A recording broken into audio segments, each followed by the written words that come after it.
Assalamualaikum warahmatullahi wabarakatuh. Alhamdulillahirabbil alamin. Wa bihi nasta'in wa ala umurid dunya waddin.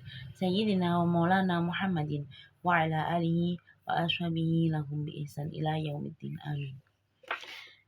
Di sini saya Atika Zairo akan mempresentasikan materi ke-6 yang berjudul Dasar Pendidikan dan Dasar Pelaksanaan Pendidikan di Indonesia. Nah, dasarnya apa? Di sini kita bisa lihat. Nah, ada Pancasila, UUD 1945, nilai-nilai agama, kebudayaan nasional, dan tanggap dengan perubahan zaman. Kita ke yang pertama dulu, Pancasila. Kenapa sih Pancasila itu dijadikan dasar pendidikan?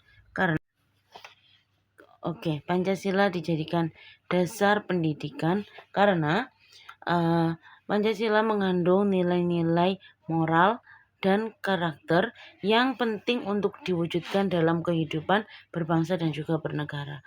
Terus UUD 1945 itu dijadikan dasar pendidikan karena menjadikan anak bangsa menjadi cerdas itu merupakan tujuan dari UUD 1945.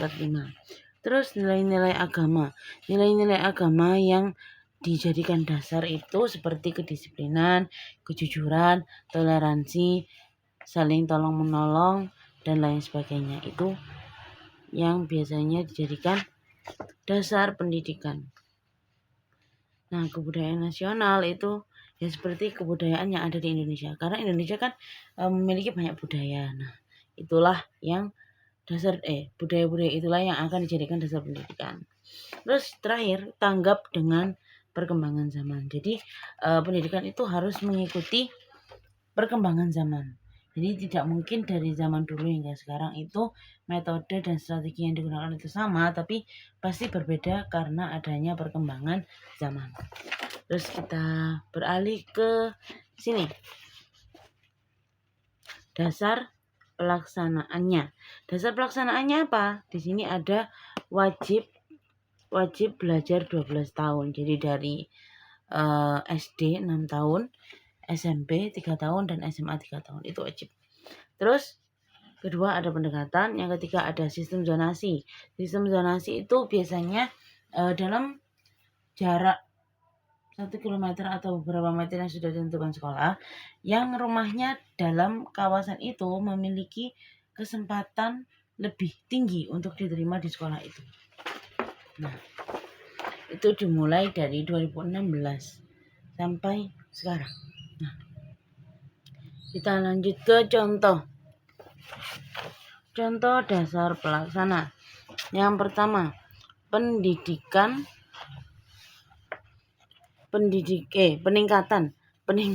kompetensi guru. Nah, cara meningkatkannya gimana? Cara meningkatkannya itu dengan guru melanjutkan pendidikannya, mungkin lanjut S1 dan S2, S3 gitu. Terus di sini ada pendidikan agama di sekolah umum. Jadi penerapan pendidikan agama yang diterapkan di sekolah-sekolah umum. Kalau dulu kan agama itu pasti hanya ditemukan di sekolah yang memang berbasis agama. Kalau di umum itu ya ada, cuman tidak begitu banyak. Nah, sekarang itu mulai diterapkan. Terus ada pendidikan. Nah, program pendidikan dinia formal. Maksudnya gimana? Dinia formal itu biasanya sekolah pesantren yang berbasis hampir 80% atau 90% itu pelajarannya merupakan kitab kuning. Sedangkan pelajaran umum itu hanya yang umum saja, seperti matematika, bahasa Indonesia, bahasa Inggris, IPA, dan IPS, dan juga sejarah. Nah, biasanya hanya yang umum-umum saja. Karena 90%-nya adalah kitab kuning. Terus kita ke sini. Konsep dasar lembaga. Konsep dasar lembaga itu ada 3. Di sini ada pendidikan formal, pendidikan non formal, dan juga pendidikan informal. Terus ini konsepnya apa? Proses pendidikan dengan tujuan untuk mengubah perilaku menjadi lebih baik, berlandaskan nilai-nilai Islam. Nah, terus kita ke pendidikan. Tanggung jawab pendidikan. Ini, tanggung jawab pendidikan. Tanggung jawabnya apa? 1. Mengembangkan fitrah manusia. Terus memelihara dan mengarahkan fitrah manusia dan membimbing akal manusia.